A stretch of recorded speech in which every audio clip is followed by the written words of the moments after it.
There he comes. All right. Clerk, would you please read the Open Public Meetings Act?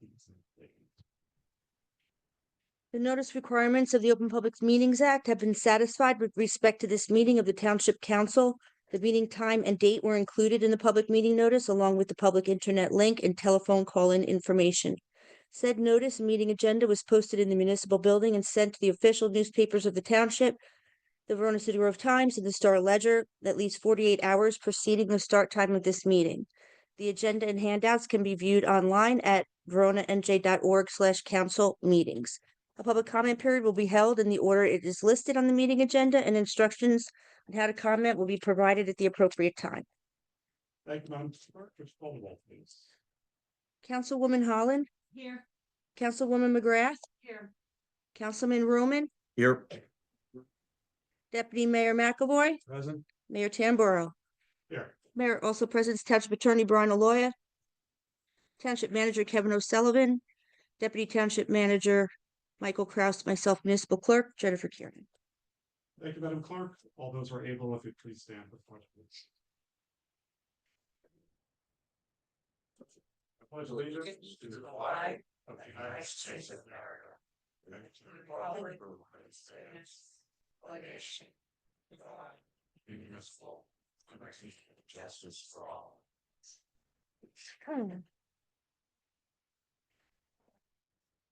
So a few brief items for the mayor's report, and we'll have some proclamations.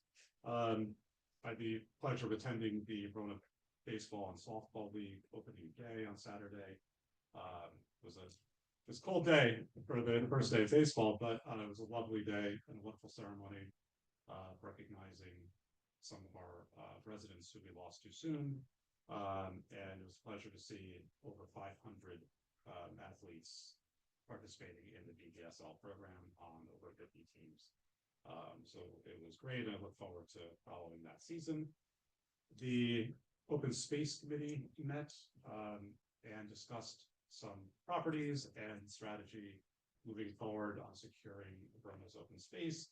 We received a good update on the finances of the trust fund and had an excellent discussion on some opportunities for moving forward, and I look forward to that conversation continuing. The planning board met as well. We did adjourn an application at the request of the applicant for the tree removal at the Wedgwood Gardens complex. So anybody who is interested in that issue, that will be heard presumably at the next planning board meeting, but always check the agenda just in case. And we'll go through that. That's all I have individually. At this time, I'll call up our county liaison, Jay Culture. Good evening, Mayor, Council. Hopefully all is well. This gorgeous weather that we're having. We did have a wonderful day yesterday in Brentford Park. We had 2,000 runners. Deputy Mayor, we missed you. You know, hopefully you just run out next year and run with us. I do not run though. On the agenda right now is Saturday, April 26th at Turtleback Zoo. Sensory friendly morning. I have no idea what it is, but it's, when I read the little blurb, it's get in touch with the animals, and it's from 8 a.m. to 10 a.m. on the 26th. The other thing is right here in town on the 26th is Drug Take Back Day at the Verona Police Department. So there is a press conference on the 16th. And hopefully, including myself, I've brought back some unused pharmacy items, etc., drugs. That being said, on April 27th, Earth Day at the Environmental Center, which is 621B Eagle Rock Avenue, and that is from 11 a.m. to 3 p.m. Rain date is May 3rd. Going to May 3rd, Saturday, May 3rd, from 8 a.m. to 4 p.m. It is hazardous waste day household at 99 Bradford, which is our public works building on Fleet.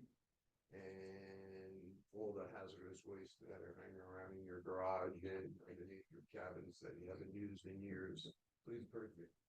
No, I learned something reading the pamphlet today. No smoke detectors or carbon monoxide. Okay, and where is our May 17th, again at 99 Bradford, is our electronic and computer day. And bring your old TVs, any other electronics that you have, phones, etc. And I think that is it for me right now. I haven't been walking Verona Park, but I will get myself out there some weekends to see what the park looks like. I went a couple weeks ago, but any questions for me? There is a hole in the asphalt In that the I path? sent you a picture of. It's in the path, it's on the Lakeside Avenue side of the path, not far from Woodford Avenue. Last year, Gary called me on that. I know they filled it. It may be sinking again, and I'll have to look at it. It's a little. I have pictures of it myself because you and I talked about that. There's a dime in there, so whoever gets there gets 10 cents. There's a dollar. I just swung by it yesterday. No, this one's. I'll be there because I am frugal. I pick up bagels. It has been doing much better in the rain than Steve. Councilman McGrath. Thank you. And I want to say there was a tree on the rail trail that was promptly removed by the county. So we really appreciate everyone's attention when we bring them issues. You said there's a press conference for back today? Yes, I know. With Verona Police? I don't know that. I just Okay. happened to see the blurb, but I will find Oh, out the okay. exact location Okay. and forward it to the map.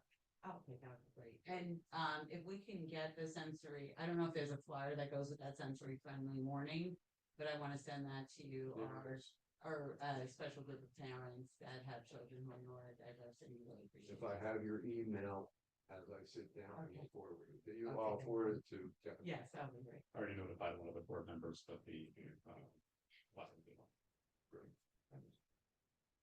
Anything else? Thank you very much. thank you. All right, we have two proclamations. Anything? First is honoring Vietnam veterans, Vietnam War Veterans Day, and receiving the proclamation today. After we read it, will be Mr. John Lacrasto, who is a lifelong native of Verona, graduated from Verona High School. We won't ask you what year, John. Mr. Fast. He knows. 76. Mr. Lacrasto served in the U.S. Navy's construction battalion, known as the Seabees, a unique force within the Navy. During the war, the Navy Seabees constructed roads and bridges for the Marines before their arrival, especially when close to the DMZ, and Mr. Lacrasto was stationed 5 miles away from the DMZ. Miles from the DMZ. I And lived then- underground too because of rocket attacks. And Mr. Pasto recently retired from the International Union of Operating Engineers, Local 825, in February. 54 years. Congratulations on that. Excellent. So I will read the proclamation, and we're going to ask you to come up after we read it. Relax for now. We'll take a picture, and we appreciate that. And a copy of this will be posted in the lobby of Town Hall as well to replace the one that had a pleasure. Whereas America's involvement in Vietnam began on June 1954 when a military advisors escalated into 11 years of military combat involving more than 3 million servicemen and servicewomen, and officially ended on May 15th, 1975, with a joint special operations squadron rescuing the crew of the USS merchant ship Mayaguez on the island of Koh Tang near Cambodia. And whereas more than 212,000 of New Jersey's bravest sons and daughters wore the uniforms of our nation's armed forces during this most turbulent time in U.S. history, enduring the wars on popularity and their lives fighting for democracy in a foreign country. Reflect on the life-changing combat wounds of so many of our Verona residents and the suffering and sacrifice felt by the families of those missing in action. Whereas since that unveiling, the Vietnam War memorials across the country and here in the state at Homedale have helped heal a nation deeply divided by paying eternal tribute to the 58,286 American servicemen and women who made the ultimate sacrifice in Vietnam. Of the names listed on the Vietnam War Memorial in Washington, D.C., 1,487 of them are from the state of New Jersey. Whereas Vietnam veterans were awarded the Medal of Honor, the highest distinction that can be bestowed by the President of the United States in the name of the U.S. Congress for conspicuous gallantry and intrepid actions as they risked their lives and went above and beyond the call of duty. And whereas on Vietnam Veterans Day, we remember and appreciate with grateful hearts the contributions of the Vietnam veterans now living in New Jersey, as well as their extraordinary bravery. And whereas Verona residents First Lieutenant Gerald Gogan, Corporal Anthony Hine, and Lance Corporal Robert Allen McCluskey were killed in action, today are listed on the Vietnam Veterans Memorial in Washington, D.C. And whereas Vietnam Veterans Day affords us the opportunity to recall with pride and gratitude the selfless military service, patriotism, battle courage, and personal sacrifice of those servicemen and women who answered their country's call to duty to fight for another nation's peace and democracy.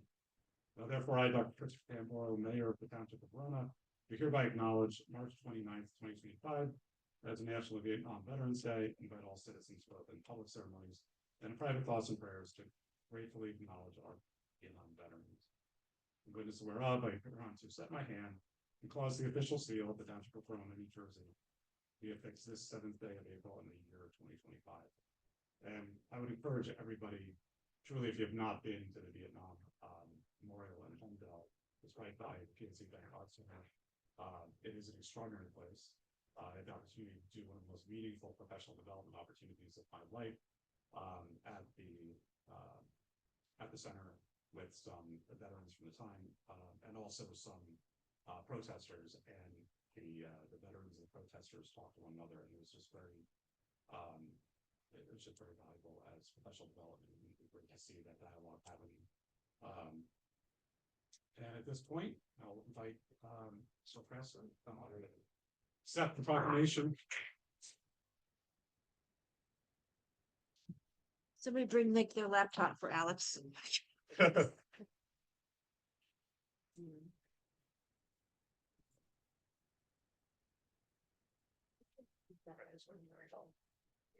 Right here in the middle. The middle? Real? The old guy, yeah.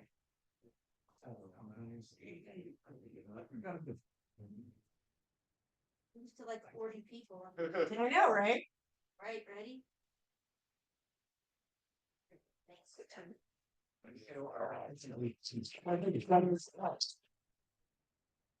I'd do it again. I'd do it again if I had to do it again. I joined in 1968. Thank you very much. Thanks, John. We'll see you soon. Yeah, hopefully, yeah. Enjoy your retirement. Yeah, I will.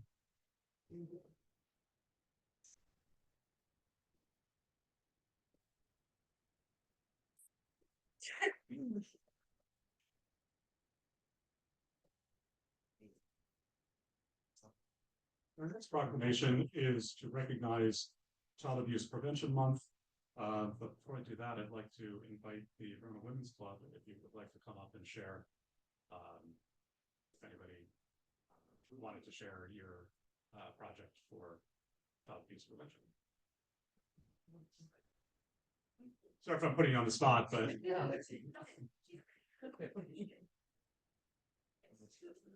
We also have the co-president of the Junior Women's Club. All right. We had something prepared for our email anyway. So good evening, Mr. Mayor and council members. On behalf of the Junior Women's Club of Verona, thank you for recognizing April as Child Abuse Prevention Month and for this meaningful proclamation. Today, in partnership with the Verona Police and the Verona Public Library, we planted pinwheel gardens, one outside the library and another in front of the Civic Center. These pinwheels are part of a nationwide initiative through the Federation of Women's Clubs. They serve as a powerful symbol of the innocence of childhood and our shared responsibility to protect it. We're deeply grateful to the library, especially librarian Claudine Pasquale, the Verona Police Department, and the Township of Verona for providing the space and support to make this message possible. Your commitment to fostering safe, supportive environments where children can thrive is something we are proud to highlight and uplift. Thank you again for your continued partnership and for your support in this important effort. I know cowboy for that.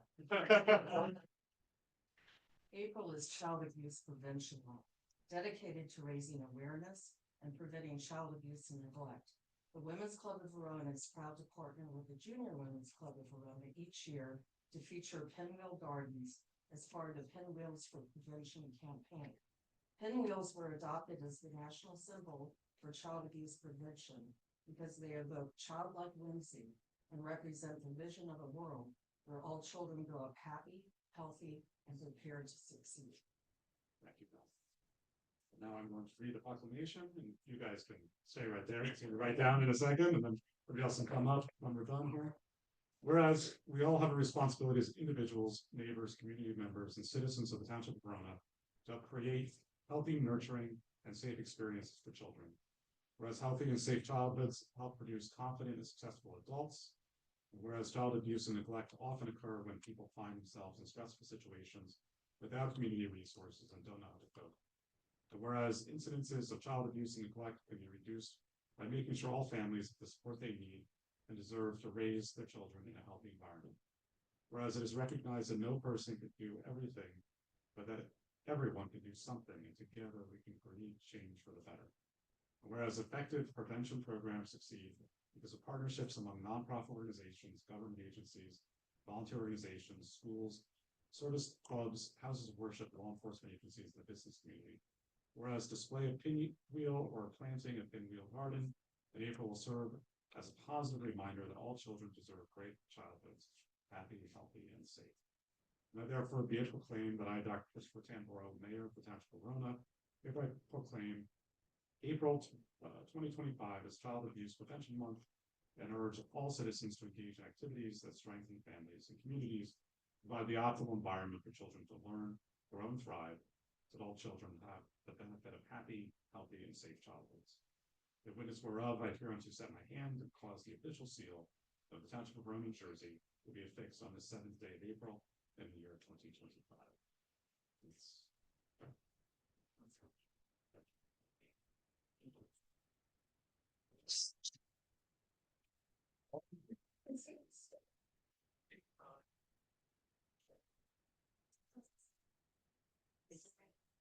You asked for it, Jen. Something like that.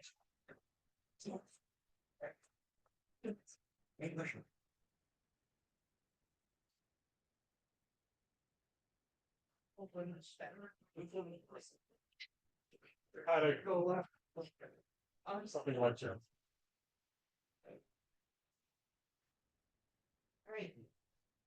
Good, ready? I'm gonna just start taking pictures, so just keep smiling, how do you stop? Thank you.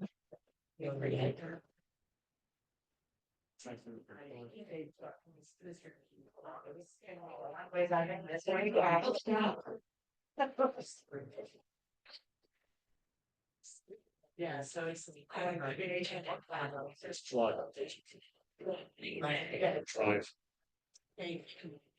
One to drive. Okay, that's what charges. Big problem.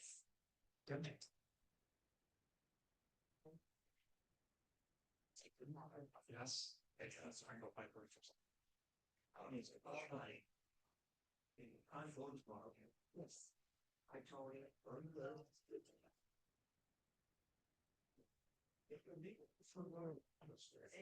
Or he does it.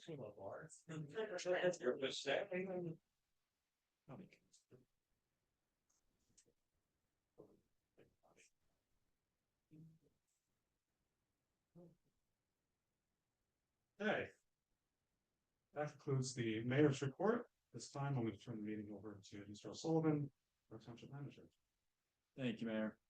I will try to summarize my report as quickly as possible, knowing that we also have the presentation to go through tonight. Just to update the council on a few projects that are open. We did open enrollment for the 2025 pool season. The early registration numbers have come back strong so far.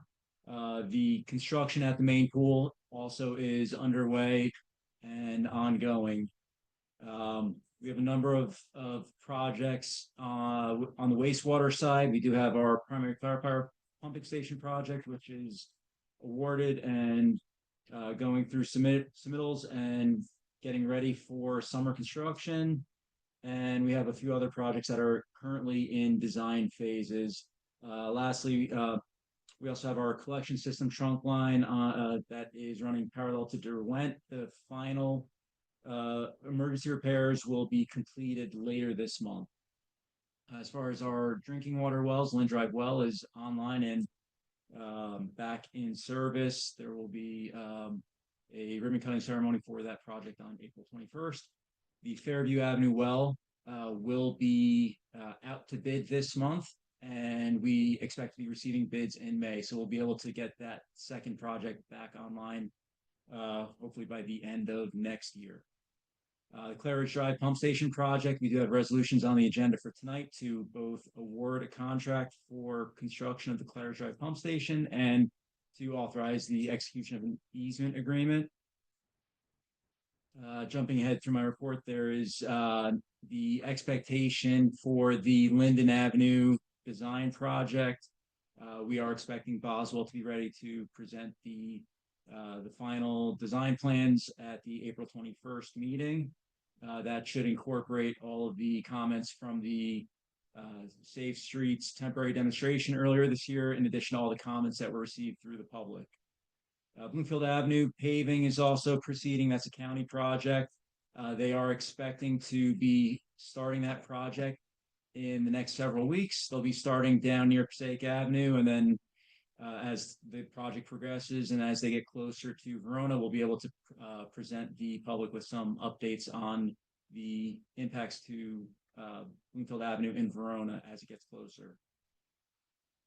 The Everett Field project still continues to advance through design. We are anticipating final presentation from Neglia at the April 21st meeting as well. That should incorporate all the updates and amendments to the plans based upon the comments from the different stakeholder groups.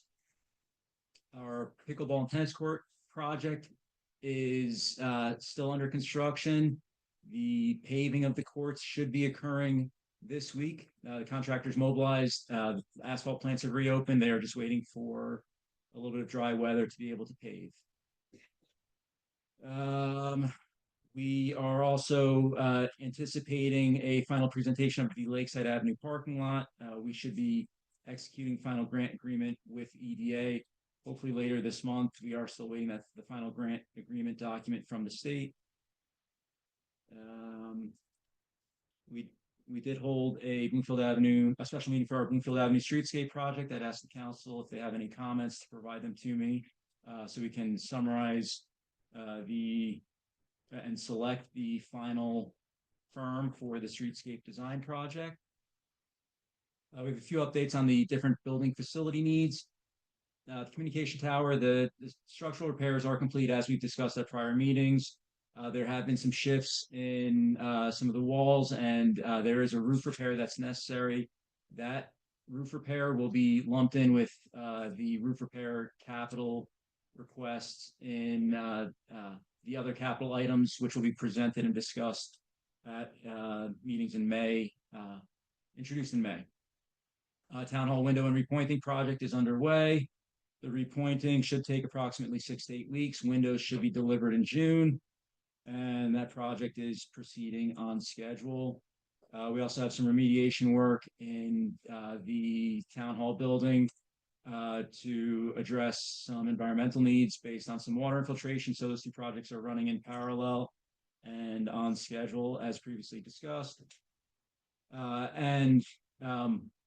As part of that process, the discussion of the temporary location for the Verona Police Department, they do remain at the Community Center Annex. We do anticipate upon completion of the town hall improvements that we will be able to bring them back to town hall. However, we will need to coordinate an appropriate location for them to move back in. We're looking at all the different options, which may include some temporary trailers for their changing stations or other needs for the police department. We'll review those and make recommendations to the council at a later date.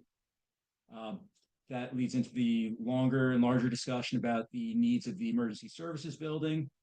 We have met with the architect a few times over the past month and a half to go through updated plans. Again, those plans have been amended to assume a smaller footprint of the building, which includes police and fire only. There's also been some additional scale backs within the building. The architect is going through additional updates at this time, and we are going to target presentation hopefully in May to be able to present the updated emergency services building to the public. We will review that and update that schedule as we get closer to that meeting. There is also an upcoming mobile office hours that is being presented by Congresswoman McIver. She will be in Verona Town Hall on Wednesday, April 16th from 11:30 to 3:30 p.m. And then last but not least, I wanted to introduce the township's new deputy manager, Michael Kraus. He is today is actually his first day, so he is here with us tonight. Wanted to introduce him and give him an opportunity to say hello to everyone. It's a long first day, Mr. Kraus. You want to come up here and It's probably tell us a better little from bit that about mic, the then you'll public, be a little heard. bit about yourself? Oh.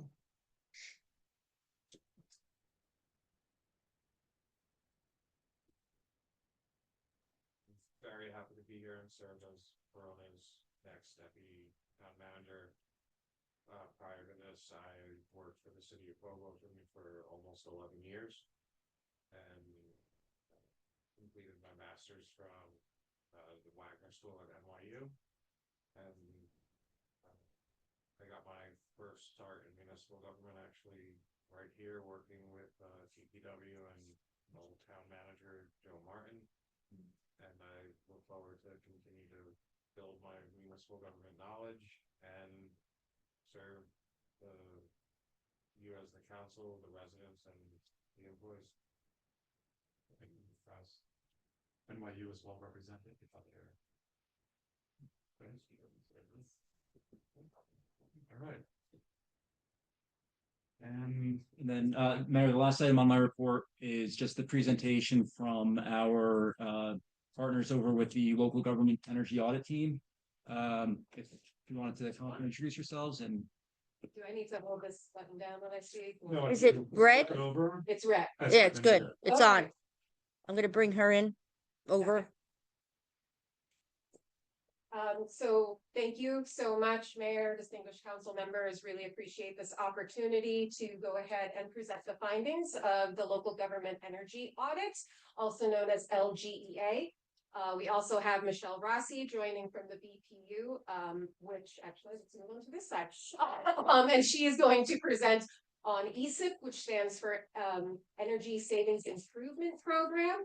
We deal in a lot of acronyms in our business, which is energy efficiency. So if I forget to define the item for you, just raise your hand, give me a flag. What does that mean? And I'll circle back. So today, myself, I am Sarah Walters, the LGA program manager, as well as an associate director with TRC. TRC is contracted by the Board of Public Utilities to run New Jersey's clean energy program. And this is my colleague, Amanda Munch. She's an LGA account manager who is also here today. And remotely joining us is Michelle Rossi, the ESIC coordinator from the BPU. Sorry. Good evening. Sorry to interrupt. Madam Clerk, are you able to have this presentation up for the public? Yes, I will. I'm sorry. Fantastic. Okay, so Amanda, you're going to cover the agenda first? All right, yeah, so I'm just going to ease us into the meeting by covering the agenda. We will be discussing the LGA process for, I assume no one is familiar with it necessarily besides Kevin, who helped us out a lot in the beginning to get all the information that we needed. So we'll review Township of Verona's LGEA scope. Sarah's going to review with you the energy conservation measures that we identified in the next couple of slides. And Michelle Rossi is going to review with you the Energy Savings Improvement Program, also known as ESIP. so this is just outlining the LGA process. Verona has already been through all of those steps, and it's starting you at the application approval. However, there was a lot of work on the front end, which, big thank you again to Kevin who helped us. We asked for a lot of information from you, to do our analysis to get you to the application approval stage. There were a couple of calls to introduce the energy auditor, the initial facility interview where we gathered even more information on the buildings, in order to conduct the in-person audit. So, we sent one of our engineers out to the facilities to do the walkthrough, survey all the equipment, energy using equipment, and, in the background, we did benchmarking and utility analysis of the billing data that you have. So from there, we issued the draft reports, and we're now at this stage giving you the presentation. So, Sarah's going to cover the next couple slides. Yeah, so we actually had our presentations last 90 minutes, so we didn't want to do that to you guys. So we had the larger meeting with Kevin and his team. And we actually already did issue the final reports. That link that's right under LGA process, that'll take you to the LGA webpage. There'll be a big yellow box that says completed reports. And you can click on it, go to V for Verona, and you can see all the reports that we did for you there. The images that we're presenting on these slides, these are from the town hall / police department report. So just some of the good images that you can see in that technical report. So I'm going to go over what we're calling the scope, Verona Township scope, and I'm also going to tell you a little bit about what LGEA is. So LGEA is an ASHRAE level 2 audit. There are 3 levels, 1, 2, and 3. So we're right in that sweet spot there in the middle where we're going to take the utility billing data that you provided us, do our analysis on it, get those energy baseline conditions, and then we're going to balance that with what we see on site. An investment grade audit does a deeper dive. They're going to be doing hard quotes and all these other things for you, but we're just taking a best look at it, balancing that energy use, and then giving you prescriptive energy conservation measures based on estimates with the financial impact. So you can see here on the left, just reviewing what we did. So we looked at the building envelopes, lighting systems, HVAC and mechanical, your plug load equipments, and any food service and refrigeration equipment that you may have at any of these buildings. We did our utility analysis on your electric and natural gas. And then you can see to the right, these are all the sites that we visited. So we did the town hall and police station, community center, library, DPW, garages, B&G shop, firehouse number 2, wastewater treatment plant, Hillwood well house, and Verona community club. Again, I'm trying to move quickly so that we're not stretching out this meeting. But please, if you need me to slow down, let me know. All right. So this is, if you were to implement all of the energy conservation measures we found during this ASHRAE level 2 audit, you would be saving about $90,000 a year annually on just your utility costs. This savings is broken into these categories.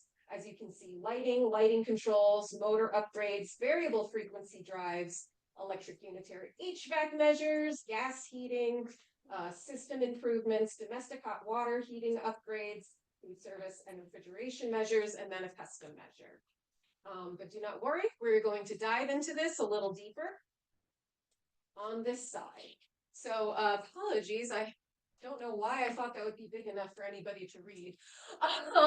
But this is if we took all of the opportunities across all of the buildings, put it into one project, this is kind of what you're looking at. And I'm just going to kneel down here so I can actually read this for you. So before I jump into these energy conservation measures to tell you a little bit about them, I'm going to read off what's on that top column, or top row, the column headers, because to be quite frank, when I see a chart like this, it looks like a bunch of numbers attacking my face, and I don't have a reference point. Sure. Help a little bit. Perfect. So I don't have a reference point. So let me just go over this so we can really understand what we're looking at to help absorb that information better. So going from left to right, left being the number column. It's just the number that was assigned to that ECM. Pretty easy. Then it's followed by the energy conservation measure name, followed by a column on if it's cost effective or not. TRC defines cost effective as a piece of equipment paying for itself within 2/3 of its useful life. Understanding with budget constrictions and sometimes the way budget cycles run, that's not necessarily how everybody is able to run their facilities. But that is a line in the sand that we drew for this analysis. We then get into our annual energy savings. So we have that expressed in kWh for your annual electric savings, your kW for your peak demand savings, and then your fuel savings, this would be your gas, and that's expressed in MMBTU. The very first thing that I notice are those negative numbers associated with lighting. That is not a mistake. All lighting, with the exception of LEDs, really do produce a good amount of heat. So our analysis is telling us, hey, if we're removing that heat from the space, during your heating season, you may need to pump it back in. It's pretty negligible, but we do account for that. We then have our annual energy cost savings. I love that we're able to do this, break it down per category, per measure for you. We're able to do this because, again, we have that energy baseline from your utility bills. We know what you have on site, and we know the gained efficiencies from the equipment that we're proposing. So that's how we're able to come up with that actual number for you. All right, now we're getting into estimated material and labor costs. This is a little bit of an explanation because anybody that has been involved in any type of construction project or energy project is going to go ahead and look at this and say, Sarah, you are crazy. These costs are so light. Why? And the reason goes back to what the nature of this program is, which is that ASHRAE level 2. What we are using is RS means, a construction industry standard, as well as our own project experience to come up with these cost estimates. So that's the first reason they look light. We're not hard pricing things. The second reason is when we're talking about material, as in material and labor, it is literally that piece of equipment. So if I'm talking about a motor, it's just the motor. Any auxiliary parts or things that need to be sized, those aren't included. And it's only talking about the labor to install that piece of equipment. There's no demolition, removal fees, recycling fees, design fees, equipment rental fees, everything that goes into making a project, because there are too many variables in that pricing. So these are the numbers we know we can get you. And what we're hoping is between this, your estimated incentive through the utilities, which is going to be far more lucrative than you see on this chart, as well as hidden savings such as operation and maintenance costs. How much are you spending to keep some of these older pieces of equipment running? Between all of those things, the simple payback period should shake out to be about the same. And then finally, we have our CO2 emissions reduction column in pounds. This is the biggest thing that I tell people to focus on. You can plug these numbers into the EPA or DOE calculators and actually see tangible results, such as trees planted in a year or miles driven by cars. So you can tell everybody that's not listening to me on this meeting, exactly what you're doing to create a healthier environment for your residents, your community, and then just the world around you. Okay, I think I can stand up for this now because my knees were hurting. So, all right, so I am going to go through these. Not as in depth as an engineer would, but these should give you the ideas of the energy savings opportunities that you really do have here at Verona. So we have lighting upgrades, and this encompasses install LED fixtures, retrofit fixtures with LED lamps and drivers, and retrofit fixtures with LED lamps. Install LED fixtures, for that, it's the full fixture replacement, and for that, we were focused on exterior lighting or high intensity discharge, HID, those types of lighting, which would be your mercury vapor bulbs, anything that produces a real high wattage. For the retrofit fluorescent fixtures with LED lamps and drivers, these are specifically targeting the T12 bulbs, not that many remaining here in Verona at all, but T12s, if you look at T5s and T8s, T12s are the real fat ones. And those are much dated technology, so you need to remove both the lamps and the drivers because LED lamps use magnetic ballasts, while the T12s did not. But then you can see just our regular retrofit with LED lamps, and that's your, what I like to call plug and play. It's your T8 fluorescents or your incandescent bulbs that you can easily screw an LED bulb into. So that is normally the most cost-effective measure out of this, and you can see for lighting upgrades, we're looking at 4.3 years of simple payback period. Then you have your lighting control measures. So we have install occupancy sensors. That would be in offices that or spaces that aren't very frequently used. You know, every energy efficiency starts with behavior. I always say that you can have the most efficient systems in the world, but if they're not controlled or they're running 24/7, it's kind of a moot point. So that's why we recommend these control measures for lighting. So occupancy centers would be like offices, restrooms, things of that nature, and the install high-low. That's going to be for your corridors and stairwells where there always must be a level of light for safety reasons, but it doesn't necessarily have to be up to full 100%. So it could dim the light down to half or even shut off one of the lights in the fixture. So it's only at half light. Soon as it senses people are there, you're going to come back to full light. So you still always have that level of light and then full illumination for safety requirements. And VFDs, this is where your biggest savings is coming from. VFD stands for variable frequency drive. Essentially, it's a control on a motor. If you have fans or motors that run constantly, but maybe the demand isn't there to need that, this control, this variable frequency drive, will vary the motor speed. So it can ramp down when it's not needed as much and then come up to full when you do need that full run motor or fan for what's going on in the facility. So you can see those for constant value fans, your heating water pumps, and the process and pool filtration pumps. Then we get into unitary HVAC measures. And this is the first one there. You're going to cock an eye and look at 54.5-year payback, Sarah. Good Lord.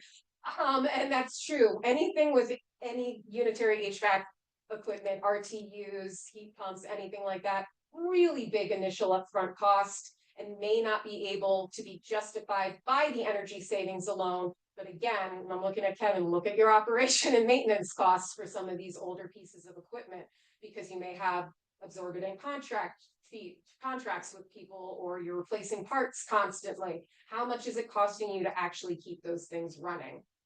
So you can see we have installed just high efficiency air conditioner units and also for heat pumps. And that's for your unitary HVAC measures.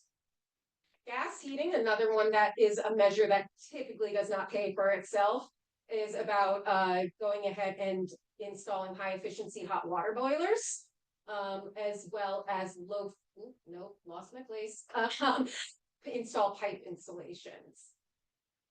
Right? Nope, high efficiency furnaces, apologies.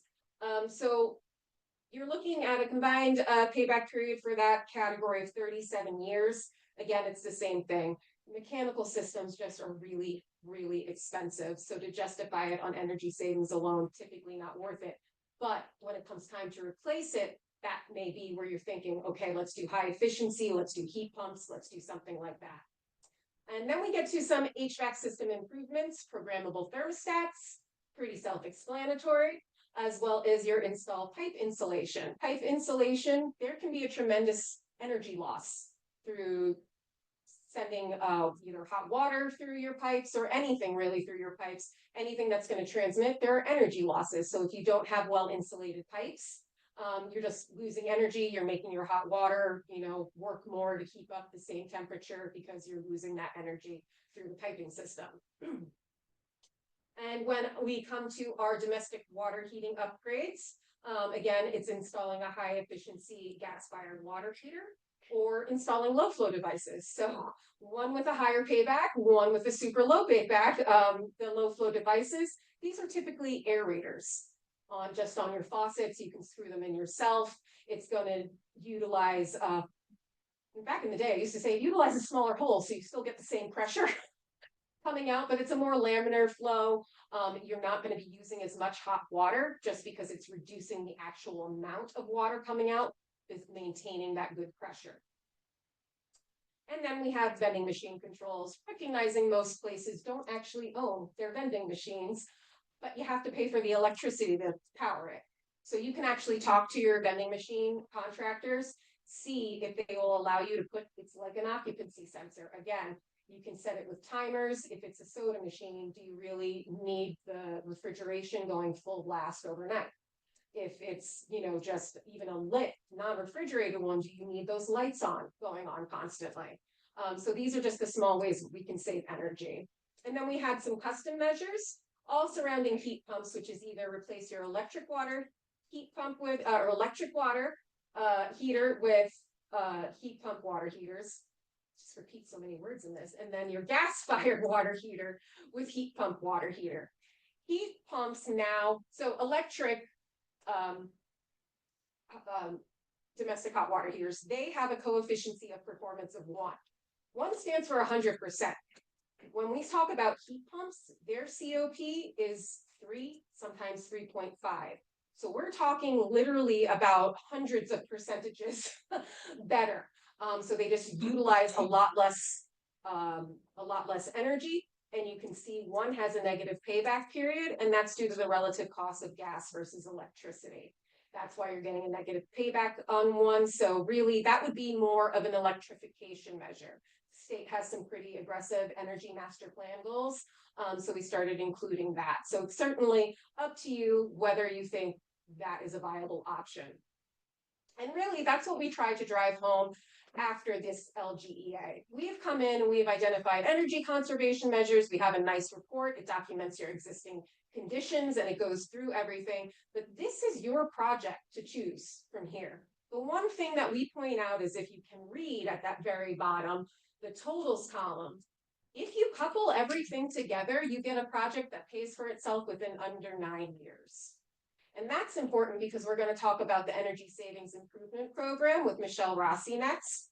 We like to point out that if you leverage your low-hanging fruit, such as the lighting, the controls, you know, those low-flow sensors and things like that, if you leverage that with the ones that have a higher payback period that aren't going to pay for themselves, sometimes it becomes a viable project to get your wish list in. So that is a lot of information in a condensed amount of time. Like I said, the reports, the final presentation that we gave Kevin and his crew, it is on our final report page, so you can see things in more detail. I just wanted to make sure we got through to the end where you can see you would be having an annual electric savings of almost 548,000 kWh. Peak demand savings of almost 100 or of just over 128. Your fuel savings of 653 MMBTU with your annual energy cost savings, again, equaling up to almost $89,000 per year.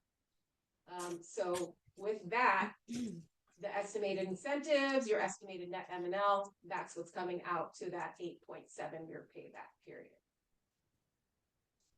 So I will now turn it over to Michelle Rossi to go through ESIP. Michelle, are you with us? I am. Can you hear me? Yes. Okay. Good evening, everyone. Evening, Mayor. Thank you for being part of this meeting to find out your results of your local government energy audit. I recognize that you're getting lots of information kind of thrown your way. So I'm going to do a very high level about the ESIP program and the process. And of course, my contact information is after the presentation. Feel free to reach out if you need an ESIP refresh. I will certainly check in on you in a couple of weeks, see if you have any other questions.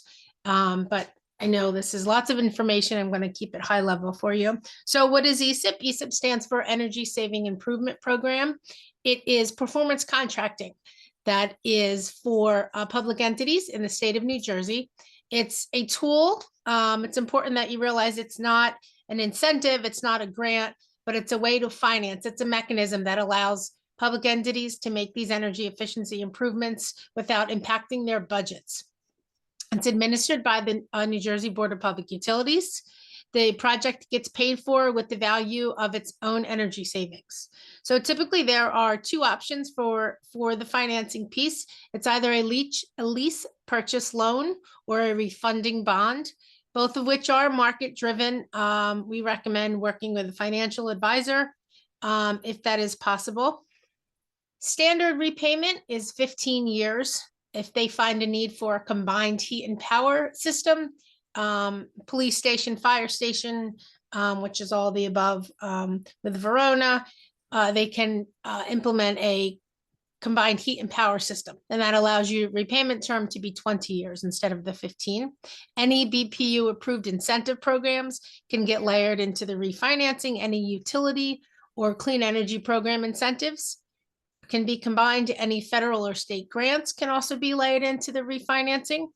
There are no upfront capital expenses. There is one out-of-pocket expense, and I'll touch on that later.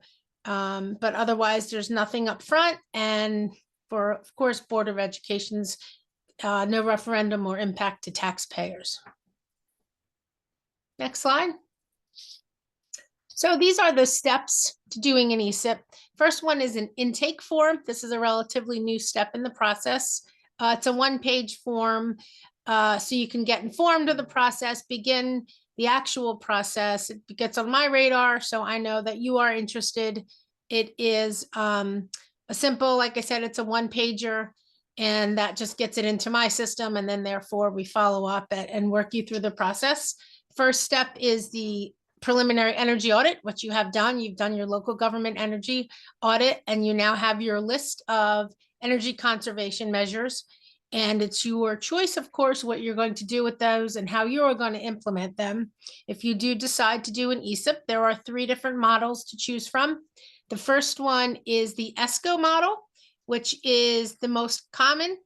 It is hiring an energy services company, which they actually do the entire project. It's our turnkey option from start to finish. There are currently, I think, 17 or 18 approved ESCOs in the state of New Jersey. They actually develop and manage the process. Most importantly, they have the ability to guarantee the savings. This process involves putting an RFP out. We have a template online, which is pretty simple. Of course, I'm always there to assist with the template. Another option is doing your project a DIY, which is just what it states. You use your own in-house architect or engineers. They manage the project, they develop their own specs and bid the jobs. DIY, unfortunately, there's no way to guarantee the savings if you're doing it yourself. Another option is the hybrid model, which is a combination of the two. Your architect or engineer manage a project, and the ESCO serves as a subcontractor. Next step is the investment grade energy audit. That is a deeper dive. It's more comprehensive of an audit, which is really the foundation of your project. So your top energy conservation measures and your priorities are addressed and put into a plan called the Energy Savings Plan. The investment grade, along with your local government energy audit, helps to guide the content for your final energy savings plan, which is the cornerstone of a project and contains crucial details such as energy conservation measures that are going to be implemented, cost to install, what the savings are. There's a snapshot of your repayment term. Your project must remain cash flow positive per ESIP law throughout the life of the loan. And again, that's a requirement of ESIP law. And I mentioned earlier, the only required out-of-pocket cost is the third-party audit. So you need to hire a third-party auditor to review that energy savings plan and make sure that it complies with BPU protocols, program guidance, and also ESIP law. That's really your peace of mind that another set of engineering eyes have reviewed the project, make sure they'll confirm that it's viable. And again, it's been blessed by another set of engineering eyes that takes a look at the project for you. I rely on that third-party audit as well during my review of the energy savings plan, and that's the last step in the process. Once I have the plan and the third-party audit, I can give it my approval. And I know, like I said earlier, this is a lot of information that we're handing over to you, but I'm happy to jump on a call with you again to discuss a potential project and your next steps if you think that's the way you'd like to proceed. Thank you, Michelle. Yes, thank you, Michelle. So, Yes. What Michelle fails to mention is there's never been a failed ESIP in the state of New Jersey. They've all remained cash flow positive. There's been no issues with that. Really, I don't see why every public entity doesn't do it, because you are paying, the DOE puts it, make your energy efficiency upgrades today with tomorrow's energy savings. Such a nice little tagline, it really tells you what it's all about. Thanks, Sarah. And then I just have a slide with our contact information as well. I realized I went like powered through those ECMs. Just to make sure you had enough time for all the rest of your business. I wasn't sure how much time we had or if I'm over. But really, Kevin, I just huge thank you to you and your team. This was a long process. It shouldn't have taken as long. That was on our bandwidth. Kevin and his team were always there to answer our questions. So huge thank you for taking this initiative to get your LGEA and get going on some energy projects. And with that, that's it, unless anybody has any questions.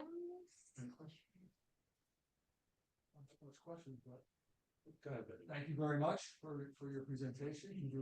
Both of you did very well for the first time. You've done it plenty of times before, but thank you very much. It is a lot to look over. But It is. we'll definitely be diving.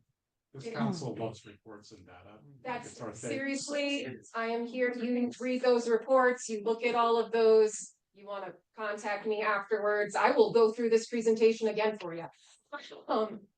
So, did you have a question? I don't have a question, but I have a comment, if that's okay. So I really want to thank you for this, and for the robust reports, which I thought were the final reports, the ones that Yep, were, for sure. okay, good. Okay, so I had reviewed the final reports as well. And I really appreciate the time that went into this. You are correct, not a lot of municipalities do utilize the ESIP program. I was at the Attorney General's office when the legislation first took effect, and I remember working on it with Mark The Pfeiffer. wild, wild west. And I had the pleasure of working with Michelle at the BPU, so I appreciate the time and energy that's put into this and what a valuable opportunity it is for the Township of Verona. So I also want to thank the administration's leadership in working with you all to bring this forward to the council. So thank you for doing that. I really have taken a lot of I've had a lot of consternation about some of the costs that we pay for our utilities here in the Township of Verona. So if there are opportunities for us to realize savings, that's great. That's a benefit for our taxpayers, and that's a benefit just for our residents overall. So thank you so much for the effort that you put into this, and for the robust final reports. And hello, Michelle, virtually. Cynthia, hello. Great to see you. Thank you so I had no idea. Thank you so much, everybody. Always an honor to present to a council. Yes. You close your computer, you don't have to open it up. That's okay. In your thing here, in line 16, you have the install high efficiency gas fired water heaters. Yes. I would say, I'm looking at the year, is that a misprint of 93.8? Nope. So basically don't use that. It will just never pay for itself. So that is probably coming from a bunch of different things throughout the township. So maybe one place doesn't have much usage and that's what's driving that up. But it's just one of those things where, again, the hour runs, and if you're not using it like 24/7, if it's not a constant thing, you're gonna have a very hard time justifying a payback period for it because it's just so much more expensive.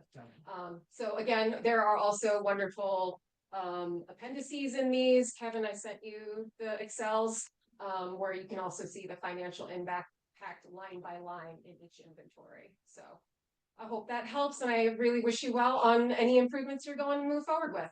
Thank you. Thanks. Anything else for you, Mr. Russell? That concludes my report. We're gonna move on to council reports. I just have one thing to mention. I left out my report. The council did have a joint meeting with the Ability Board of Education. And it was a little longer, I think, than we thought the meeting was gonna be, but we discussed a lot of very important topics related to the relationship between these schools and municipality. There was a lengthy discussion about finance and pilot funds, as well as several other items, including the memorandum of agreement for shared services between the town and the school district, drug and alcohol abuse prevention. Those are a couple of the big ticket items there as well. So I do recommend that the public watch that. It is recorded. So I think you can watch on either website, right? Is it on? Yeah. So watch on the school board website if you want. You can watch it here. But it was an informative meeting. Hopefully, the first of many really as we move forward. All right, Deputy Mayor, you're up. Thank you, Mr. Mayor. I will start with that and thank the Board of Ed for having us to their meeting and explained it, so I won't go further. I will say, last week or 2 weeks ago, we had a historic preservation meeting. I will be talking to Kevin. The one thing that is on their radar, and they're pushing it now, is they want to move the freight shed that's on the top of Personette to be 100% on the Township of Verona's property. It's actually half and half right now. So we're going to be looking into a survey of the properties around there so we can be sure of its placement. And the Historic Preservation Commission has a group, the chair of the commission has a group that will fund it. So we're looking for that to get done soon.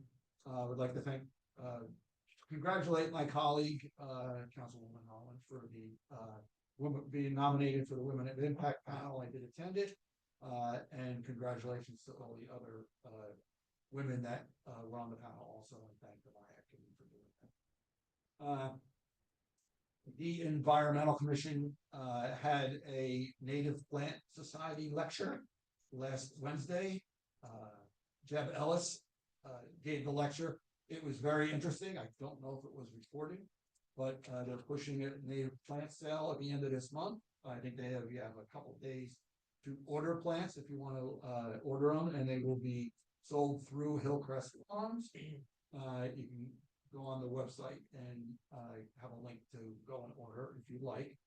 But the presentation was very nice because it went through the seasons and what you could plant and what would flower throughout the year. So you had flowers all year long that would attract different animals, and most of them were deer. All of them were deer resistant. That same night, I was bouncing around to different events. We had a sustainable meeting that night, and it's going to segue into what we just heard. The sustainable is having on April 22nd an energy efficiency presentation. Christine Liakis, who is a sustainable member, will be given the presentation. And they're also pushing a home energy audit by Seal Power LLC. If you go on the town website or PSE&G's website, they're listed. Seal Power does it in, I think it's about 10 or 12 towns. Because they're affiliated with Verona, you, instead of paying $99, only pay $49. They come out, do a full evaluation of your home, all the appliances in the home. And they say they can reduce your energy bill by 30%, which is a significant amount of money these days. So I actually just signed up for it today, and I encourage others to sign up. It's well worth the money if you move forward, and there are tax rebates for up to a certain amount depending on what you spend on the work you do. I too attended the BBSL parade. I'd like to thank the BBSL, especially Lisa Loudon, who runs it, and the rest of that committee for a job well done. They do it every year, and it's always a nice event to go to. They did honor Joan Milano and Kelly Lawrence this year, two Verona residents that passed last year. I knew them both, and I thank them for their hard work and everything they did for the town of Verona. And I believe that is all. Thank you, Councilor Roman. I'll just be brief this evening. Just apologies for not being able to be there in person. I'm away at a professional conference, but I just wanted to welcome our new Deputy Township Manager, Mr. Kraus. Wish you the best of luck with the new role. Welcome back to Verona, and looking forward to working with you. So that is all for me this evening. Thank you, Councilwoman McGrath. Thank you. Yes, welcome to Verona. I'm very excited to work with you. I too attended the VBSL opening day ceremony, and I concur that it was so well organized. Thank you again to the president, Lisa Loudon, and all of the volunteer coaches. And It really is a tremendous site and reinforces the importance of recreation and the maintenance of our recreation facilities. So I'm definitely looking forward to talking about Everett Field in an upcoming meeting. And I really appreciated understanding the history and impact of Ms. Milano and on the program and on women's softball. They did and bringing really softball to Verona. She was a trailblazer. And it was really an incredible tribute. And I know that I spoke with her daughter afterward, who was really emotional about the moment. And it was just really, really important to understand our women's history here in Verona, which leads me to the Women of Impact event. While I was unfortunately not able to attend in person, I listened to it immediately that evening. It was really a wonderful event. Again, congratulations, Councilwoman Holland, for being honored along with former Mayor Maria Force. There was a great conversation about political leadership. I do encourage everyone to watch it. The Multicultural Inclusion and Accessibility Advisory Committee did receive wonderful feedback from Alana Drose's mother, which I'm going to read.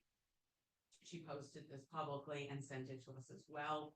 This past Sunday, Alana was recognized by the Verona Multicultural Inclusion and Accessibility Advisory Committee and the Verona Public Library as a woman of impact for her leadership, resilience, commitment to community, and service to others. She sat on a panel and was honored alongside 4 incredibly inspirational women of resolve. Achieving recognition as a woman of impact was indeed an amazing honor for Allie, but earning a seat at that table as a woman with a disability, well, that was everything. Diversity is a fact, equity is a choice, inclusion is an action, belonging is an outcome. Thank you, Verona. This is really, considering where we started with the Multicultural Committee back in 2021, this is really a very impactful comment and feedback that we're receiving as a council. And I did provide it to everyone earlier today. So it really was a wonderful event. Since then, the MIAC committee did meet. They are brainstorming potential projects for disability inclusion and are considering possibly doing an educational series on disability and hiring practices. As they formulate their ideas, they will bring them to the council and to Mr. O'Sullivan. And they also are hard at work planning their events for the rest of the quarter, including Older Americans Month. Congresswoman McIver did a town hall on Medicaid in the last 2 weeks, which is recorded and can be found on her website. Verona resident Kathy Tamburello was featured. Ms. Tamburello actually had the chance to accompany Ms. McIver, or Congresswoman McIver, in Washington, D.C. to talk about the impact of Medicaid on her son's life, the positive impact of Medicaid on her son's life. There are some concerns that at the federal level, there are going to be drastic cuts. And so this town hall was informative to talk about the program and how it's funded. And again, residents can go to Congresswoman McIver's site to see a summary of the questions that were asked there. And that's my report. Thank you. Thank you, Councilwoman Hall. Thank you. And thank you to my colleagues for recognizing me on the Women of Impact panel. It was indeed an honor to be nominated and to sit with those really those really wonderful women and their meaningful contributions to the community. Alana was a very charming speaker, and it was wonderful to share the spotlight with her that afternoon, as well as the other women that were honored. In the last 2 weeks since our last meeting, I've had the opportunity to attend a special meeting of the Verona Municipal Alliance Committee. The VMAC is very engaged in alcohol and drug abuse awareness and training for our children. We discussed on March 31 and approved the VMAC plan for the fiscal year 2026, including the various programs that are often done in coordination with the Board of Education. This includes programming for second graders all the way up through high school, as well as webinars for parents. These webinars are often run by members of our community. There was also the joint Board of Ed meeting. I very much appreciated the opportunity to hear from our colleagues on the Board of Ed. It was a very interesting discussion, and there was definitely some information shared that I didn't know previously, so I appreciate the opportunity to do that. And as well, I appreciate Superintendent Deach's reference to the VMAC program and the good work that it does. So that concludes my report. Thank you. Thank you. This time I will open for public comments on any agenda, or on any item that any member of the public wishes to bring to the attention of the council. First, please read these public recommendations. Anyone from the public wishing to speak on any matter, please raise your hand by pressing the raise hand button on your monitor. If you're dialing in by phone, please press *9. If you're attending in person, please raise your hand before approaching the lectern. Once you're recognized, please state only your name and township of residence for the record. You're not required to provide your street address. However, if you do, please note that these meetings will be posted on the Township's YouTube channel, and addresses will not be redacted for any purpose. You'll have 4 minutes to address the council. There could be no cross dialogue during this public portion. After everyone wishing to speak has been heard, the council may address your comments and or questions.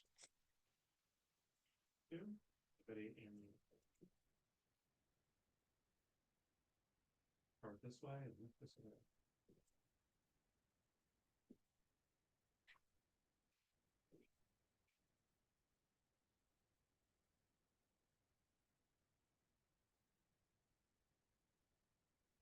Verona, New Jersey. Good evening, Mr. Mayor, Township Council, Mr. O'Sullivan, and also neighbors. On behalf of the residents of Park Place, I want to sincerely thank the community for the support at last month's Township Council meeting. I also want to acknowledge the quick work of the township in shutting down Palmetto venues. That response was appreciated and certainly mattered. However, I'm here tonight to express my continued concern and call for greater accountability around the enforcement issues tied to 544, 546 Bloomfield Avenue, and 10 Park Place. These properties generated repeated nuisance complaints with no clear record of follow-up from the township or the police department. The lack of documentation and enforcement is certainly troubling. And I want to reiterate that I raised safety concerns with this property with the township in January, 2 months before last month's shooting. Unfortunately, we're now seeing a pattern of abuse with this property, this time with a new tenant who's applied for a use variance to operate as a place of worship. That application will be heard this Thursday, April 10th at 7 p.m. And I am asking all of our neighbors to attend and support the residents of Park Place in protecting our quality of life in this matter. Granting this variance would certainly create a substantial hardship for the residents of Park Place and a long-term detriment to downtown Verona. It will certainly negatively impact our quiet enjoyment of our homes and potentially our property values, and our concerns are numerous.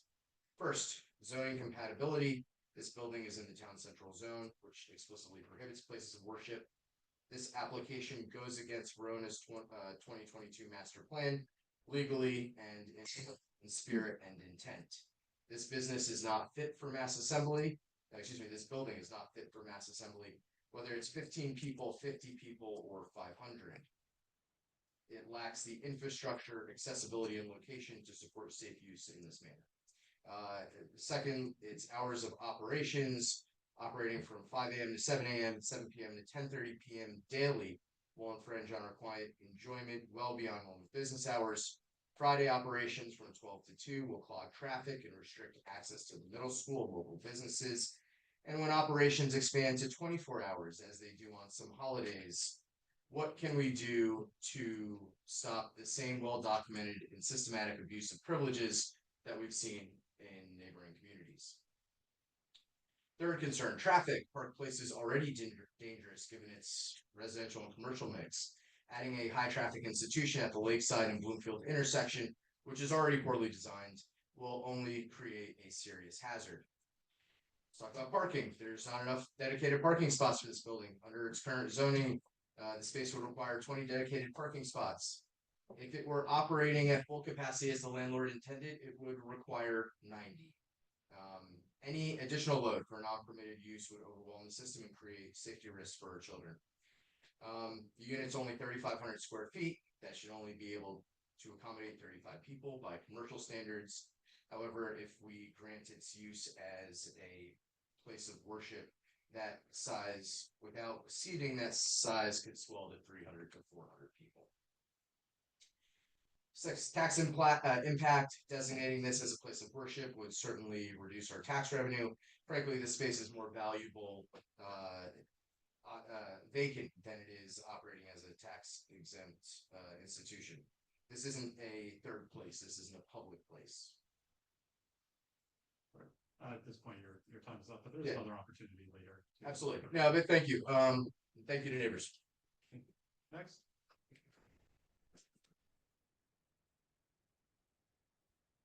Mayor, Council, my name is Alfonsina Reyes. I've been a resident of 1 East Lincoln Street for 7 years. And I've never found a reason to come to a town council meeting, but the reason that I'm here is because recently, since Nomada has opened up across from East Lincoln, there has been some serious issues with parking on the streets. There's a lot of congestion. I believe Nomada has very late hours, so during the weekends and later in the week, there are very few spots open on East Lincoln Street. So I'm proposing that we only have permit parking allowed on East and West Lincoln to limit congestion on that street and to afford those who live in the area to be able to park on East and West Lincoln and not have that interrupted by the movement of traffic from the model and Parkside Central.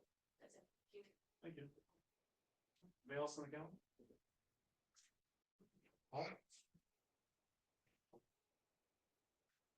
Frangely, Verona. How you doing, guys? All right. Let's start with the school board meeting last week. I thought that was a great meeting. I just think there was a lot of misunderstanding because so much information was gathered at that meeting, and it was a lot of back and forth about which properties were pilots and which weren't. I believe a lot of people think the Verona Flats are a pilot program, which I believe they're just misunderstood. On the same topic of our schools, schools and safety is the reason people move to this town. I think that's the first thing we need to fix in this town before doing anything else is our schools and our safety. Our police department, we do not have a building. My car was robbed, unfortunately. I tried to deal with them, help them out to fix my report and go to the police department. It's after 4:30. I couldn't deal with them. It was wild. They have to come to you. We need to get the police and the schools back in order first before we do anything else. I know there was a meeting about the streetscapes.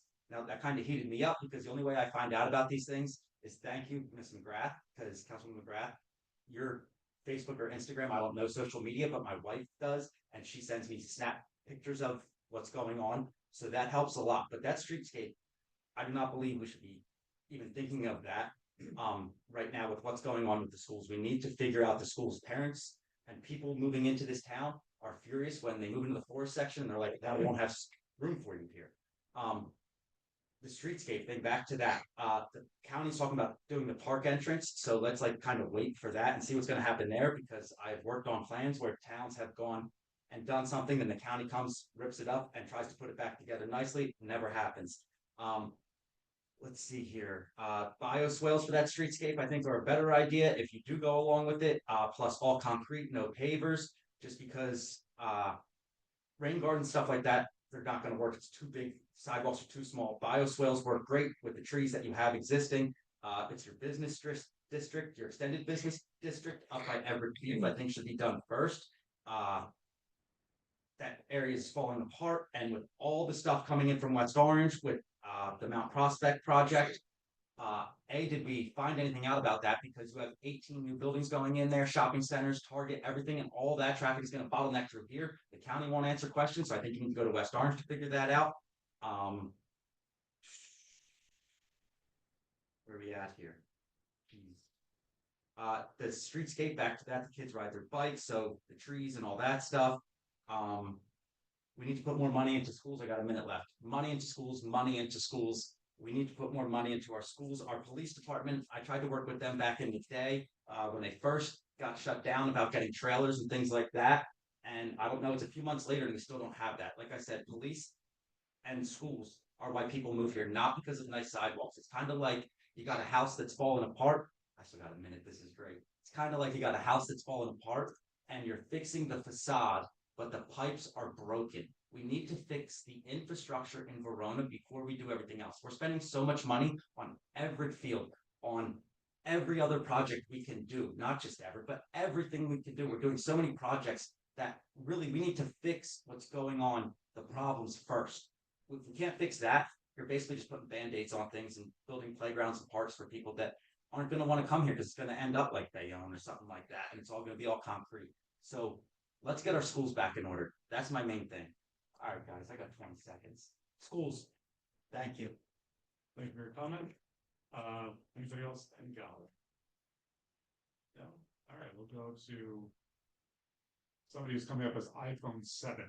Ms. Kieran, I will ask you to come off mute and then they'll know it's you. No, you're just off mute. Nope. There you go. Am I all set?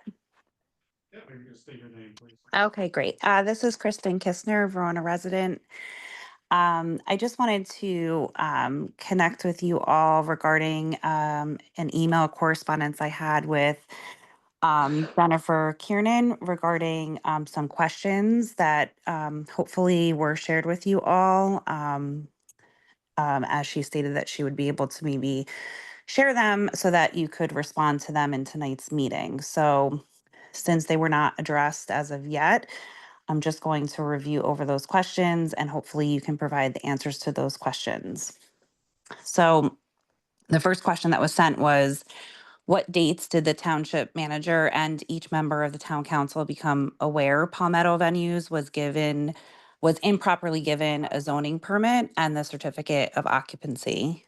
The second question was, what date was a certificate of occupancy signed for Palmetto Venues?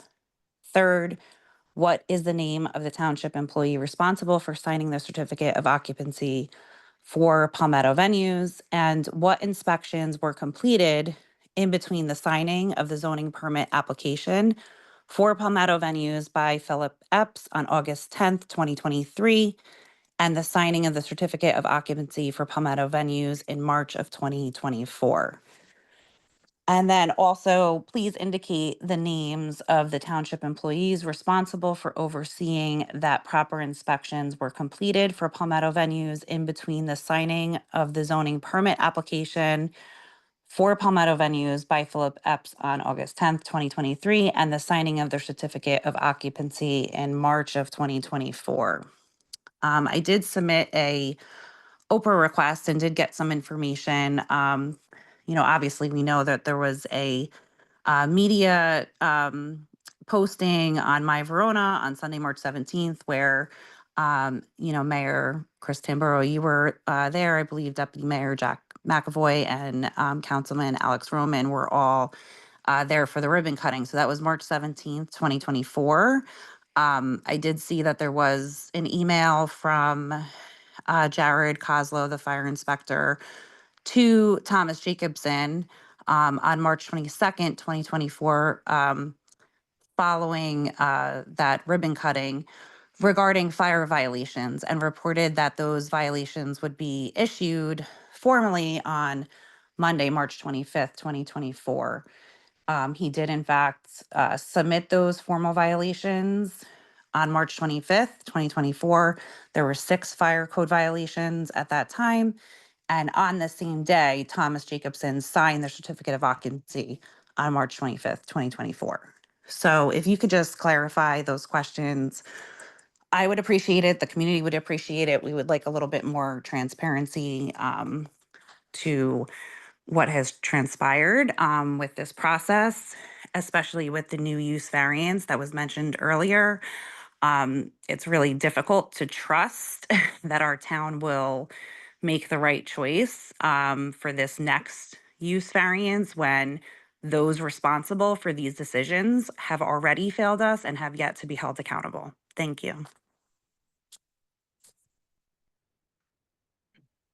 Comments from the other public comment? Hearing none, public comment is closed at this time. It will respond just to a couple items, to Mr. Pelizzi, just know we can't respond to any zoning related items for the application because the township council is the appellate body to the zoning board. So if the zoning board which denied this application would come before us, and we can't prejudice ourselves there. I do encourage you to attend that meeting. If you have any questions about procedure, you have to have the zoning board attorney sitting to a row behind you, and you might be able to quietly pull him into the hallway and ask him any questions about that. He's a great guy. Yeah, on that. So I'm happy to, but I did hear everything that you said for sure.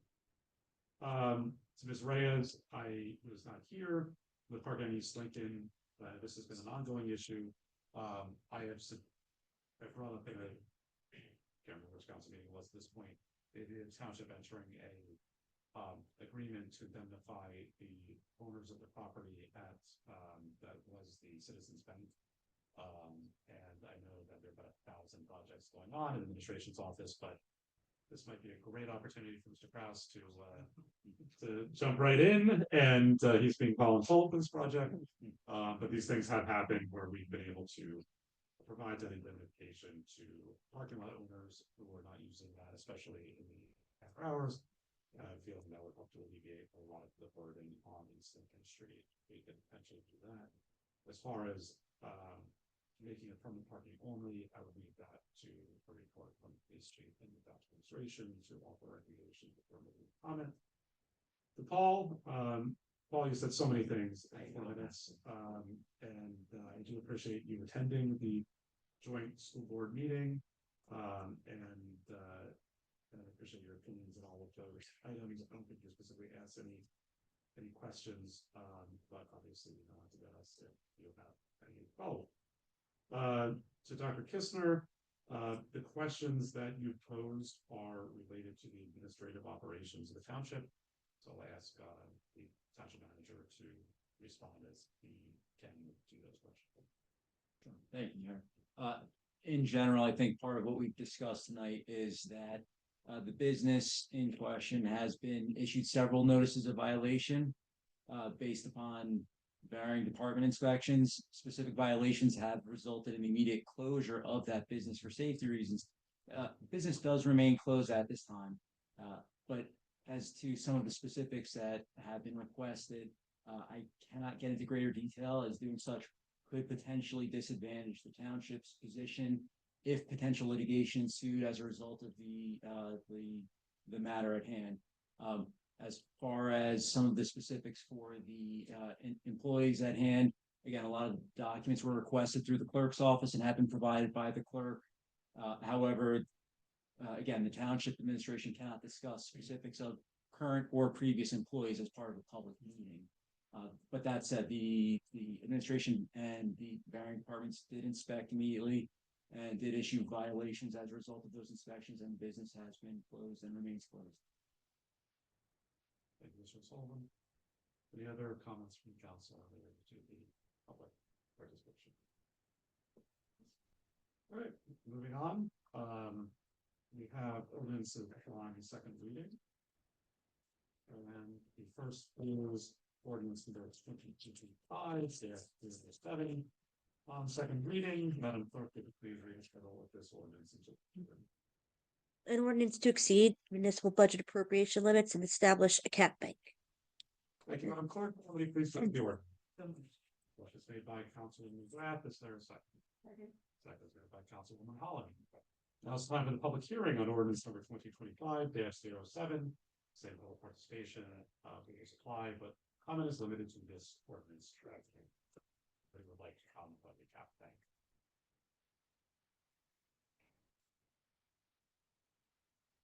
Okay, hearing none, I close public comments at this time. Any council discussion? Hearing none, Madam Clerk, would you call the roll, please? Councilwoman Holland, Yes. Councilwoman McGrath, Yes. Councilman Roman, Yes. Deputy Mayor McAvoy, Yes. Mayor Tamboro. Yes. Mayor ordinance 2025-07 passes 5-0, and it would be published according to law. Thank you, Madam Clerk. The next item on the agenda, ordinance number 2025-08. On second reading, would you please read the title of this ordinance into record? Amending chapter 140 vehicles and traffic, article 12, schedule 4, time limit parking. Thank you, Madam Clerk. Will somebody move the ordinance? So moved. The motion is made by the deputy mayor. I will second that motion. Now it's time for a public hearing. Ordinance number 2025-08. Same public participation statement applies. Participation is limited to the adoption of this ordinance, which relates to parking on Bloomfield Avenue between Park Avenue and Bocas Terrace. Hearing none, I close public comments. Open for council comment. I just have one. I thank the administration and our police chief Kiernan for quick turnaround on this. We did get a lot of public feedback from residents on the RV Muse complex, discussing how the amended parking rules were a hardship that limited visitor parking basically to the complex to 30 minutes. And what this ordinance does is something refers back on that side of the street, the south side, to the Bloomfield Avenue parking rules, which are 2 hours between 6, I think. So that is just something been reverted to what it was before. The 30-minute parking stays active on the north side of the street in order to accommodate the businesses who requested to have a shorter parking.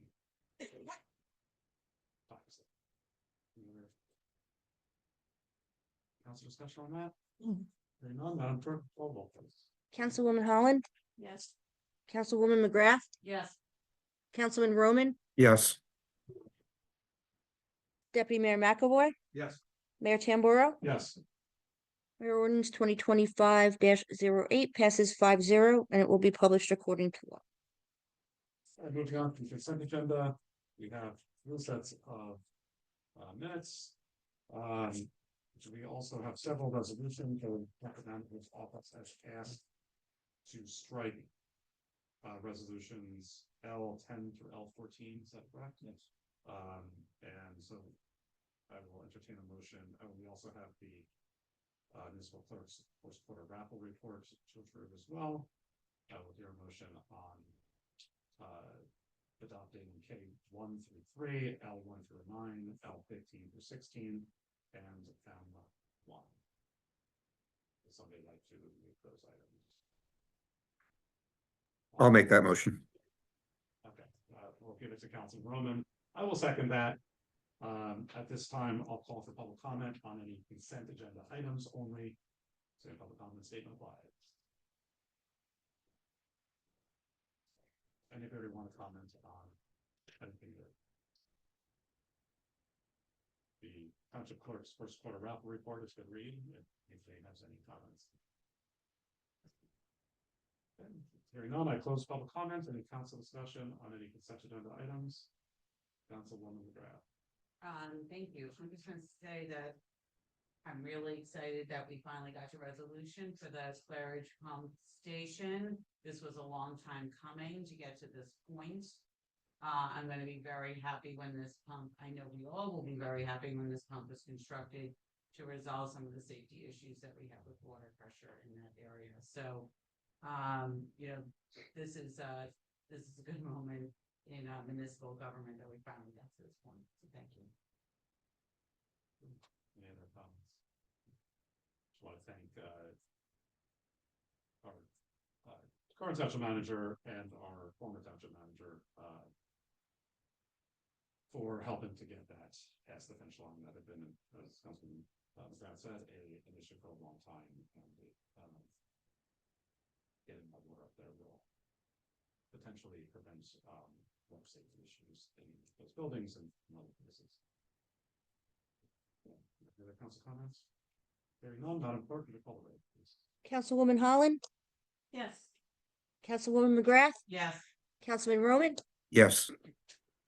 Deputy Mayor McAvoy, Yes. Mayor Tamboro. Yes. Mayor, consent agenda passes 5-0. Resolutions L1 through L9, L15 and 16 will be numbered 069 through and including 079. Thank you, Madam Clerk. We have no addendum this evening, so moving on to new unfinished business. The first item on that agenda is a recommending chapter for slide 65 are scheduled fees, specifically the preliminary institution license fees of the code of the township, which relate to the sale of alcohol. Mr. Sullivan, you're up. Thank you, Mayor. This was actually a fee recommendation change that was discussed with the clerk's office. There's an annual adjustment that can be made to the scheduled fees for the alcohol beverage license. And that's what's presented tonight. We'll be changing the annual fee from $1,866 to $2,239. If there are any questions or comments, I'd be happy to hear them. Otherwise, we can present that for introduction at the next meeting. Can I ask how we arrive at that number? They- The other liquor license is like $2,500. Yeah, the consumption licenses Yes. have hit their max, their state maximum. The state law, you can increase annually the license fees 20% or $500, whichever is less. This is less at an increase of $373. The goal was to get both of them to the state maximum 2,500, like the surrounding towns. Thank you. Any further discussion? Does anybody object to having this on for introduction? Excellent. I believe my council members to the right of me have another new business item. We do. Mr. Mayor. If I may. If we may, we obviously need some appointments to committees that we are liaisons to, and I ask the rest of the council if we can make these appointments tonight, it would be very nice. And the appointments would be, we have a Nora Reynoso to the MIAC committee. We have 4 openings on sustainable, and we have 2 people there, Dan Murphy and Victoria Konstanenko would be, I believe, just regular members on the sustainable. And then 1 on the environmental commission, this was their first choice, was Jean Dio. So we asked that those 4 be appointed tonight, and we have others in the future. And Jean Dio would be alternate number 2. Correct. Correct. Yes, on environment. Mayor, Madam Clerk. I'll just, let me go through the expiration date. Please. Okay. Thank you. For sustainable, both Mr. Murphy and Ms. Constanecco will have an unexpired term ending 12/31/25. On MIAC, Ms. Reynoso will have an unexpired term ending 12/31/26. And alternate 2 for Environmental Commission, Ms. Dio or Jean Dio will have a unexpired term ending 12/31/25. And that's all. All right. Somebody like to move those appointments? I would like to make that motion. And move it. What if I have the second? Those appointments. That is noted. And for those, just as the deputy mayor read them off, and the township clerk read the expiration dates. Any discussion on those appointments? I would like to thank all 4 of them for their applications, and we tried to get most of them, if not all of them, here. They're number 1. Excellent. And I'll just echo that sentiment. We do always need people on our boards and committees, so a thank you to these 4 residents for their help with that. And I thank Madam Clerk. We have a couple other in the hopper people have applied, right, for other things. Yeah, for other committees that are full, but they've been notified that, we'll reach out to them if the opening comes up. Very good. And wondering, maybe on some of those people that applied to the committees that are full, want to see it, reach out to see if they might be interested in sustainable, just because they can always change. Okay. And just see, we can fill these committees up. I will. This does lead me to one item. Also, unfinished business, we had a discussion on an ordinance that dealt with attendance and how to hold committee members accountable for making sure that they're present. The discussion kind of trailed off, and so I would love to ask the administration and the attorney to bring that back on the table. I think we have provided some feedback on that. I don't think council was agreed on a couple of the items, but, like the percentage of meetings and things like that, that would be required, but I think at this point, we should get something on the books, and, we can debate those items in the future meeting, but I don't want to let that, if that slip, especially if we have more people interested and we have some of our committee members that may not be attending or something like that. It is a good idea that we don't want to leave people hanging that can have a position, and the people that are currently filling meeting their obligation. That's just my comment. Hopefully we can get that back up for the next meeting on new business. Any other new business? Do we have to vote on? Oh, yeah, sorry. We did a motion second. Yes, you did. Thank you. I'm normally so much. All right, Madam Clerk, will you call the roll on? Councilwoman Holland? Yes. Councilwoman McGrath? Yes. Councilman Broman? Yes. Deputy Mayor McAvoy? Yes. Mayor Tamboro? Yeah. Yeah, those appointments are made, at a vote 5-0. Next, other new business? Okay, hearing none, I will open up for public comment one last time tonight. Public comment statement applies. Any item this time?